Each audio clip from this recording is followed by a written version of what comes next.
All right, to our breaking news now on Pope Francis, head of the Catholic Church and sovereign of the Vatican City-State, has died aged 88. This is a moment that many had long anticipated, yet few were truly prepared for. On April 21, 2025, Pope Francis, the spiritual leader of over 1.4 billion Catholics around the world, passed away at the age of 88. His death was confirmed early in the morning by Vatican officials, and though it came after years of fragile health, the timing caught many by surprise. Only a day before, he had appeared in public, addressing crowds gathered in St. Peter's Square for Easter Sunday. The atmosphere in Vatican City shifted dramatically within hours. The bells of St. Peter's Basilica tolled exactly 88 times, one for each year of Pope Francis's life. By midday, the square was filled with mourners. People stood in silence or whispered quietly, holding candles or rosaries, taking in the weight of the moment. For some, it was disbelief, remembering his smiling face from the balcony just 24 hours prior. For others, it was a deeply emotional moment of reflection on a man they had come to admire not only as a pope, but as a global figure of humility and compassion. Pope Francis, born Jorge Mario Bergoglio, had long been battling health issues. He had undergone surgery, suffered from respiratory problems, and had been using a wheelchair since 2022 due to mobility issues in his right knee. Despite this, he remained active in his role, often pushing himself beyond doctors' recommendations. In March of this year, he had been hospitalized for double pneumonia, a serious episode that lasted nearly 40 days. The Church had prepared for the possibility that his papacy could end due to health complications, but even so, his sudden death following such a strong Easter appearance was shocking to many. What stood out about that Easter Sunday was how well he seemed. Francis delivered his Urbi et Orbi blessing to a crowd of over 60,000 people, smiling as he waved from the balcony. There were no visible signs of oxygen support, and he appeared alert, even energetic at times. That made the announcement of his passing the next morning all the more surreal. People across Rome, and indeed around the world, were waking up to the news with disbelief. Some newspapers still featured front-page images of the Pope celebrating Easter, unaware that they would also be documenting his final hours. As the news spread, tributes began pouring in from world leaders, religious figures, and everyday people. Many described Francis as a symbol of modern compassion within the Catholic Church, a figure who stood up for the poor, the marginalized, and those often forgotten by the system. Others noted his efforts to simplify the papacy and reconnect the Vatican with ordinary people, breaking with centuries of royal tradition. While it is customary for a pope's death to trigger a formal sequence of events within the Vatican, this one had a deeply personal tone. The Vatican announced that his body would be placed in a simple wooden coffin and lie in state at St. Peter's Basilica for several days. The funeral is expected to follow soon after. In keeping with Francis's wishes for a simpler church, the ceremony will not feature the lavish pageantry seen in past papal funerals. He will be buried at the Basilica of St. Mary Major, becoming the first pope in over a century not to be interred beneath St. Peter's Basilica. Pope Francis's death also sets in motion the process of selecting a new pope. Within 15 to 20 days of his passing, a conclave will convene at the Vatican. Cardinals from around the world will gather to elect his successor.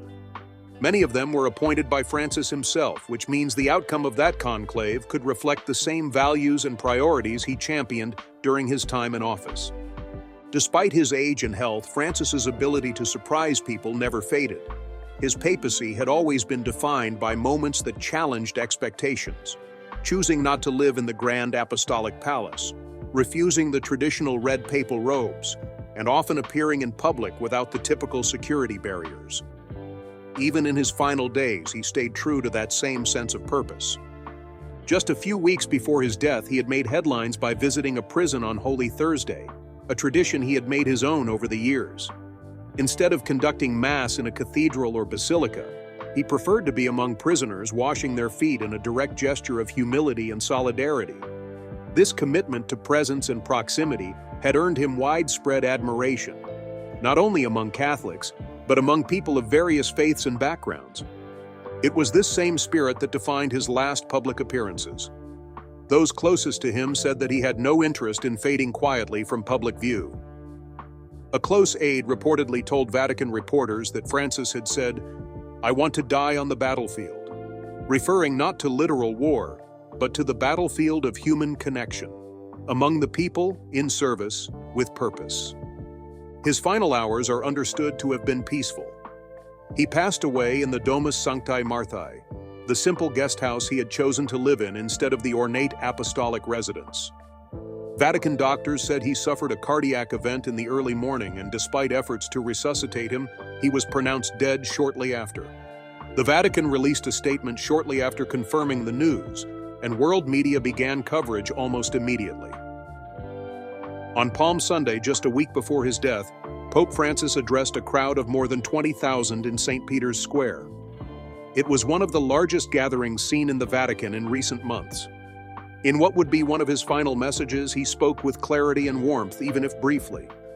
He was assisted by aides throughout the event and did not speak for extended periods, but his presence alone was a powerful statement. In a time when many believed he should be resting, he remained at the forefront of public life, choosing connection over comfort. One of the more talked about appearances came on Holy Thursday when Pope Francis visited a prison outside of Rome. For years, he had made a point of spending Holy Thursday among prisoners, often washing their feet as a sign of humility and compassion. This tradition, initiated early in his papacy, stood out from previous customs, which often kept the Pope at the center of grand ceremonies within cathedrals. Francis, instead, consistently chose proximity to those most overlooked by society. In what many are now calling a symbolic farewell tour, the Pope's series of appearances culminated in the Easter Sunday Mass. He delivered a portion of the Urbi et Orbi blessing from the central balcony of St. Peter's Basilica. Although he did not speak at length, he smiled, waved, and offered a visible show of vitality. Observers noted the absence of medical equipment such as oxygen tubes, which had accompanied him in previous months. He appeared dressed in traditional white vestments and waved to thousands of people gathered below. For many watching at home or in the square, it was a reassuring sight, a moment of hope amid concern about his declining health. Behind the scenes, however, there were signs that all was not well. Pope Francis had suffered recurring respiratory issues since his hospitalization in 2023, and his mobility had continued to deteriorate. He had been using a wheelchair full-time and frequently required assistance during public appearances. Close aides revealed after his death that the Pope had been in considerable pain in recent weeks, but refused to scale back his schedule, insisting on being present for key events during Holy Week. Only hours before his death, Pope Francis had a private meeting with U.S. Vice President J.D. Vance. The meeting was brief and closed to the press, but Vatican sources later confirmed it was cordial, though politically charged. Vance, a known advocate of strict immigration policies, had publicly clashed with Francis's views on migrant rights. The Pope, throughout his tenure, had spoken passionately about the need to protect migrants and refugees, often criticizing nationalist policies that he believed contributed to social division and human suffering.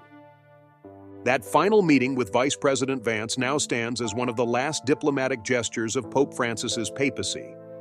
It encapsulates his approach to leadership: engagement over avoidance, dialogue over silence. Even in moments of disagreement, he remained open to communication, driven by the belief that building bridges was more valuable than drawing lines. Following his death, the Vatican moved swiftly into the next phase of its centuries-old protocol. Vatican officials announced that the Pope's body would be placed in a simple coffin and laid in state inside St. Peter's Basilica. Unlike some of his predecessors, Francis had requested that his funeral be modest and his burial be outside the traditional crypt beneath St. Peter's. Instead, he chose the Basilica of St. Mary Major in Rome, a church he had visited frequently throughout his papacy, and one he described as a place of quiet reflection and Marian devotion. The public is expected to be allowed to pay respects over a period of 4 to 6 days. Security in Vatican City has been tightened, and preparations are already underway for a state funeral expected to draw world leaders, dignitaries, and hundreds of religious representatives from across the globe. This funeral, while solemn, will be markedly simpler than those of popes before him, in line with his lifelong preference for humility over grandeur. With the Pope's passing, a traditional 9-day mourning period known as the Novem Dialis has begun. Each day includes specific prayers, masses, and reflections leading up to the funeral and burial. It is a time for both public mourning and internal organization, as the Church prepares for one of the most sacred responsibilities in its structure, the election of a new pope. The process to choose Pope Francis's successor will unfold through a conclave held in the Sistine Chapel. According to Church rules, the conclave must begin no sooner than 15 days and no later than 20 days after the Pope's death. This provides enough time for all eligible cardinals to arrive in Rome from around the world. Only cardinals under the age of 80 are permitted to vote in the conclave, and the number of eligible voters currently stands at 123. One of the defining features of the upcoming conclave is that the majority of these cardinals were appointed by Pope Francis himself. This fact alone has led many observers to suggest that the next pontiff may carry forward Francis's legacy of openness, humility, and reform. Others, however, believe the next pope could shift the Church in a different direction, choosing to reinforce traditional structures and doctrines that Francis had in some cases challenged or softened. As speculation around the conclave grows, the Church finds itself at a pivotal point. Francis's papacy was marked by a number of unique changes, not only in style, but in substance. He decentralized some aspects of Vatican governance, brought new voices into decision-making roles, and encouraged local churches to take more responsibility in addressing issues. His efforts were not always met with universal approval. Traditionalists within the Church often pushed back, arguing that his leadership lacked clarity or discipline. Nevertheless, his popularity among ordinary Catholics remained strong throughout his time as Pope. In terms of logistics, the Vatican has confirmed that preparations for the funeral and conclave are being overseen by Cardinal Kevin Farrell, who serves as Camerlengo. This role, often unfamiliar to the public, is critical during the period between two popes. The Camerlengo is responsible for managing the Church's day-to-day affairs, securing the papal apartments, and verifying the death of the Pope. As part of this tradition, the fisherman's ring, an official symbol of papal authority, was ceremonially destroyed shortly after the Pope's from the moment he appeared on the balcony of St. Peter's Basilica in 2013. Following the resignation of Pope Benedict XVI, it was clear that Jorge Mario Bergoglio was not going to follow the typical script. In one of his first acts, he chose to forego the traditional papal red cape and gold cross in favor of plain white vestments and a simple silver cross. He asked the crowd in the square to pray for him, rather than immediately offering his blessing. It was a symbolic gesture, but one that set the tone for his entire papacy. Throughout his 12 years as Pope, Francis made simplicity and accessibility key features of his leadership. He refused to move into the Apostolic Palace, the grand papal residence where popes had lived for generations. Instead, he remained in a small guest house within Vatican grounds, the Domus Sanctae Marthae, where he ate in the communal dining hall and lived in a modest suite. He drove a simple car, sometimes a Ford Focus, and resisted the pomp and ceremony traditionally associated with the role. These choices were not made for show. They reflected deeply held beliefs about humility, service, and the need for the Church to stand with the poor and the marginalized. Francis often spoke of what he called the globalization of indifference, the tendency of modern societies to ignore the suffering of others. Whether speaking in front of global leaders or sitting beside the homeless on the streets of Rome, he tried to bring the world's attention back to those who are so often overlooked. One of the central themes of his papacy was inclusion. He made repeated efforts to open the doors of the Church to people who had historically felt excluded: migrants, the poor, the LGBTQ+ community, and others on the social margins. While he did not make sweeping doctrinal changes, he softened the tone and pushed for dialogue. He famously said, "Who am I to judge?" when asked about gay priests early in his tenure. This single remark became one of the defining quotes of his papacy and signaled a shift in how the Church approached conversations around sexuality. Later in his leadership, he authorized blessings for same-sex couples, a move that drew both praise and criticism. While the Church continued to officially oppose same-sex marriage, Francis made clear that people in such unions could still seek spiritual support and be part of the Church community. It was a nuanced stance, but one that showed his willingness to bend tradition in favor of compassion. He also addressed one of the church's deepest wounds, the clerical sexual abuse crisis. While his initial response was seen by some as slow or hesitant, Francis eventually took significant steps toward accountability. In 2019, he abolished the use of the pontifical secret in abuse cases, a long-standing rule that had protected internal church investigations from outside scrutiny. He also created new systems to allow victims to report abuse and to hold bishops accountable for negligence or cover-ups. These reforms did not fully satisfy every critic, but they marked a clear break from the past and helped restore some trust among the faithful. Another major area of focus was the environment. In 2015, Francis released the encyclical Laudato Si', a landmark document that framed climate change and ecological degradation as moral issues. In it, he called for urgent action to care for our common home, and challenged both governments and individuals to rethink their relationship with the natural world. The document was widely praised by scientists, environmentalists, and even non-Catholic leaders, who saw it as a powerful example of religious leadership on global issues. Francis's concern for the earth was not just about science or policy, it was about justice.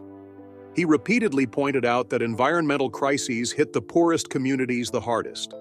He linked climate change to migration, poverty, and inequality, arguing that any real solution needed to consider the human costs. In addition to his moral leadership, Francis also made significant changes to how the Vatican itself was run.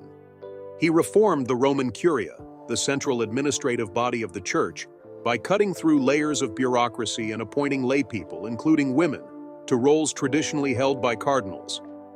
This move was both practical and symbolic, signaling that leadership within the Church didn't need to come exclusively from the ordained hierarchy. He placed a strong emphasis on synodality, or shared decision-making. He invited bishops and clergy from around the world to engage in open discussion on complex issues, including celibacy, the role of women, and the Church's teachings on sexuality and family. While many of these discussions ended without major changes, they opened space for voices that had long gone unheard.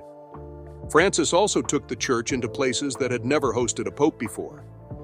One of his most historic trips was to Iraq in 2021, where he visited war-torn regions and spoke with leaders of different faiths, calling for peace and understanding. The journey was risky, both politically and in terms of personal safety, but it reflected his commitment to being present in places of suffering. His public prayers for peace were a regular feature of his final years, especially in response to conflicts in Gaza and Ukraine. Even when he could no longer travel extensively, he continued to speak out, urging world leaders to choose negotiation over violence. In one interview, when asked about the possibility of helping to negotiate peace, he said, "What I can do is pray. I pray a lot for peace, and also to suggest, please stop. Negotiate. A bad deal is always better than an ugly defeat." Despite his efforts at reform and outreach, Pope Francis did not change every aspect of church doctrine. Rules around birth control, women's ordination, and clerical celibacy remained largely unchanged. This led some progressive Catholics to feel that change had not gone far enough, while conservatives often felt that he had gone too far. Yet this tension became part of the identity of his papacy, a leadership style that challenged both sides to think, listen, and reflect more deeply. Pope Francis's leadership style often attracted global attention, even outside the religious world. He was frequently listed among the most influential people in the world, praised for his honesty, empathy, and moral clarity. He maintained a high approval rating among Catholics throughout his papacy, particularly among younger generations and those in the global South. What perhaps defined him most was his ability to connect with people. Whether visiting slums, hospitals, or refugee camps, he made eye contact, listened closely, and responded with warmth. His image, sitting alone in an empty St. Peter's Square during the peak of the COVID-19 pandemic, praying in the rain, became a lasting symbol of resilience and spiritual leadership during a time of global uncertainty. Pope Francis's final public appearance during Easter celebrations at St. Peter's Square has taken on a different weight in hindsight. What many saw as a sign of recovery now appears to have been a carefully chosen farewell. Observers noted that despite clear signs of fatigue and physical strain, he looked determined to be there. He smiled, offered his blessing, and waved to the tens of thousands gathered in the square below. It was not simply a routine duty, it was a statement. Francis seemed to know his time was coming to a close and wanted to spend it among the people, just as he had done throughout his papacy. In the days following his death, those who knew him well have shared memories and personal reflections. Many speak of his desire to remain close to the everyday lives of Catholics. He avoided hierarchy and formality wherever possible, often preferring small gatherings and direct conversations over large ceremonial events. He believed that proximity was essential to leadership, and this belief shaped every part of how he led the Church. One of the more striking aspects of his papacy was his refusal to isolate himself in the traditional trappings of power. Instead of occupying the lavish apostolic palace, he lived in a modest guest house and continued to eat in a common dining room.